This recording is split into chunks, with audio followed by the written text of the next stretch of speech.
Ao longo da minha trajetória profissional, eu tive a oportunidade de atuar em algumas multinacionais e de conhecer gente brilhante.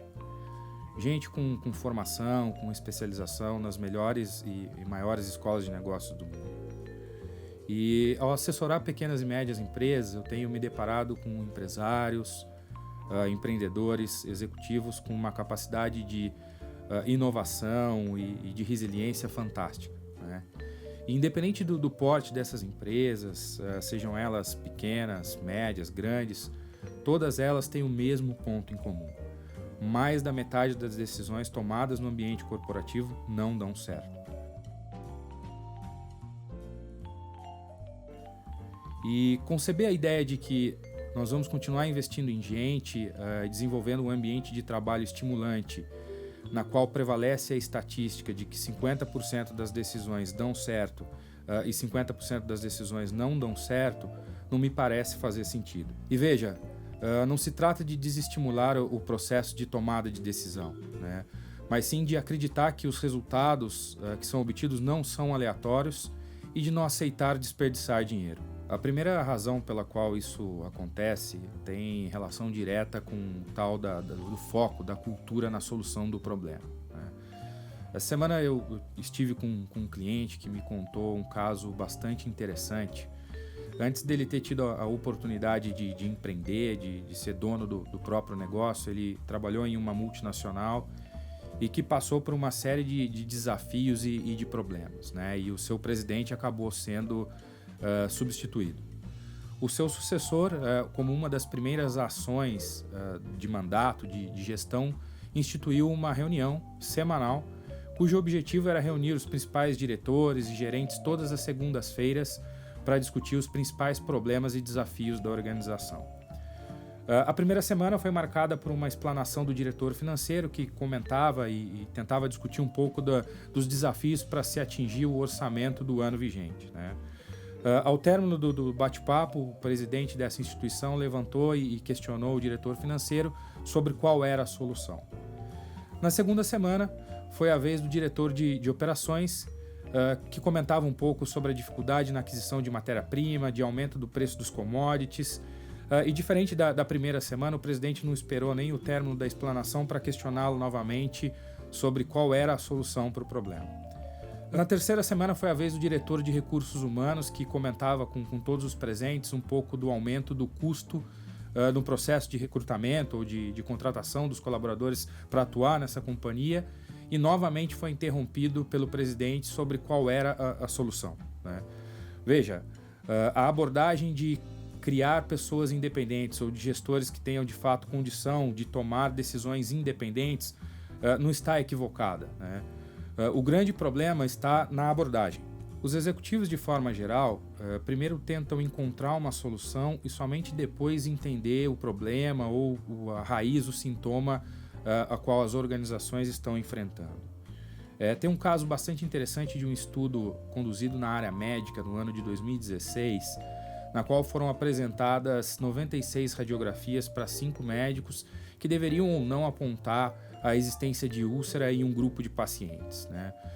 Uma semana depois, as mesmas radiografias foram apresentadas a esse grupo de médicos que alteraram o seu diagnóstico em mais de 40% dos casos. A mentalidade de solução, e mais especificamente de cura nesse caso, acaba impedindo um olhar crítico do problema, né, uma abordagem, um método para se entender de fato as causas, os sintomas.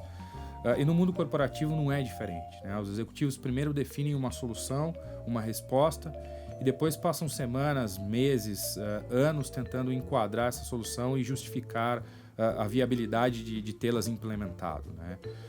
A solução nesse caso é, de fato, estabelecer uma abordagem, um método no qual se invista tempo para discutir os problemas, a causa raiz, testar as hipóteses e somente depois verificar a viabilidade e os resultados para cada uma das soluções. Segunda razão pela qual isso acontece é que os tomadores de decisão buscam a informação com afinco, mas não a utilizam durante o processo de tomada de decisão. Tem uma estatística, um dado bastante interessante do setor de Big Data e Data Analytics, que diz que mais de 40% das empresas brasileiras não utilizam todo o potencial ou as ferramentas tecnológicas no processo de tomada de decisão. Se isso é uma realidade das grandes empresas, imagina nas pequenas e médias. Se por algum momento nós deixarmos de lado a questão tecnológica, né, porque de alguma forma a informação sempre está disponível na cabeça das pessoas ou nos processos que são executados por essas organizações, e utilizarmos como exemplo a área de finanças ou os processos orçamentários, eu particularmente conheci pouquíssimos profissionais ao longo da minha trajetória profissional que tinham condição, capacidade ou mesmo conhecimento para aplicar conceitos estatísticos de regressão ou de progressão linear ao longo dos processos orçamentários, das previsões que envolvem ou impactam todo o resultado dessas companhias, né? E a pergunta que fica é se existe de fato essa dificuldade ou a falta dessa competência no mercado, como é que os executivos estão tomando ou como eles estão fazendo de fato para chegar a alguma conclusão relacionada aos problemas e aos desafios que eles enfrentam no dia a dia. Tem uma frase bastante conhecida também no mercado corporativo, que tem a seguinte colocação, né? Se os executivos atualmente usam mais o pulmão do que o cérebro ao longo do processo de tomada de decisão. Longe de fazer qualquer juízo de valor ou de implementar uma crença de que essa afirmação é verdadeira, o fato é que fica a reflexão de até que ponto nós realmente estamos levantando as informações e utilizando elas corretamente para se chegar a alguma conclusão. Por fim, e não menos importante, em relação à segunda razão pela qual mais da metade das organizações tomam decisões equivocadas, tem um outro dado bastante interessante do mercado que diz que mais de 60% do processo decisório ou das decisões tomadas por executivos se resolvem através da fuga do problema, né? O que é a fuga do problema? As decisões elas demoram tanto para serem tomadas que os problemas acabam se resolvendo sozinhos. A terceira razão pela qual isso acontece tem a ver com as relações emocionais, né? Uma pesquisa conduzida em 2017 por 3 americanos, baseada no livro de Daniel Kahneman, Thinking Fast and Slow, que estuda o impacto do pensamento ou das relações cognitivas no ambiente corporativo, reuniu um grupo de executivos que deveriam tomar uma decisão sobre qual era o melhor investimento para a empresa, né? No primeiro momento, esses executivos tomaram, em mais de 50% dos casos, decisões que não eram viáveis economicamente. Primeiro, para evitar um comportamento de trabalhar com quem eles não gostavam ou com quem eles não tinham empatia ou confiança, ou para, de alguma forma, evitar uma relação nas quais eles não acreditavam.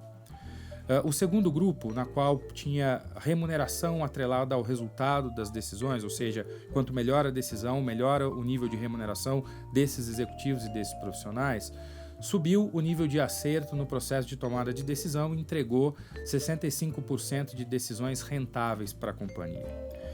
O terceiro e último grupo, né, quando exposto a um processo de tomada de decisão que envolviam parceiros, subordinados ou pessoas que não haviam qualquer tipo de relacionamento, de preconceito ou de falta de familiaridade entre os membros do grupo, elevou esse percentual para 90%, ou seja, na maior parte dos casos, ao longo do processo de decisão, as decisões ou as escolhas tomadas por esses executivos foram acertadas e economicamente viáveis para a empresa na qual eles defendiam, né? Então, a conclusão que a gente chega nesse caso especificamente é que decisões que são tomadas através ou que são impactadas por fatores emocionais trazem de fato algum benefício para o tomador de decisão, mas para a companhia em si elas são fatalmente prejudiciais. Para sintetizar, então, tudo que nós falamos até aqui, são 3 razões pelas quais o processo de tomada de decisão, na maioria das empresas, não dão certo, né? Ou mais da metade deles, de fato,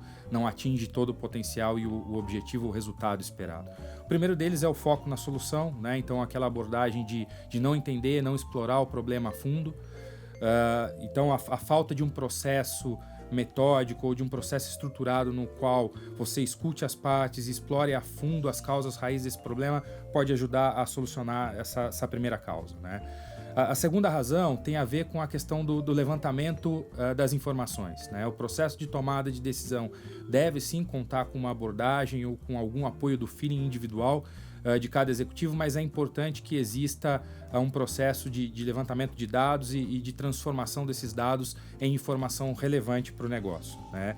E aí aqui tem o fator de que mais da metade das decisões tomadas pelas organizações também se resolvem sozinhas, porque os executivos tendem a demorar um pouco para que isso aconteça, né? E a terceira e a última razão tem relação direta com os aspectos emocionais, né? Então, uma forma de equilibrar a balança e evitar um pouco do efeito estatístico de que mais da metade das decisões não darão certo é afastar a questão da subjetividade, expor esses executivos num ambiente ou proporcionar um ambiente na qual tenham pessoas que eles já estão acostumados a trabalhar, mas também gente desconhecida, com competência diferente, com um ponto de vista variado e bastante diversificado. Isso deve ajudar a garantir e a melhorar um processo de desempenho na tomada de decisão dentro das organizações relevante, que seja capaz de limitar ou de inverter a máxima de que os executivos atualmente tomam decisão muito mais com o pulmão do que com o cérebro.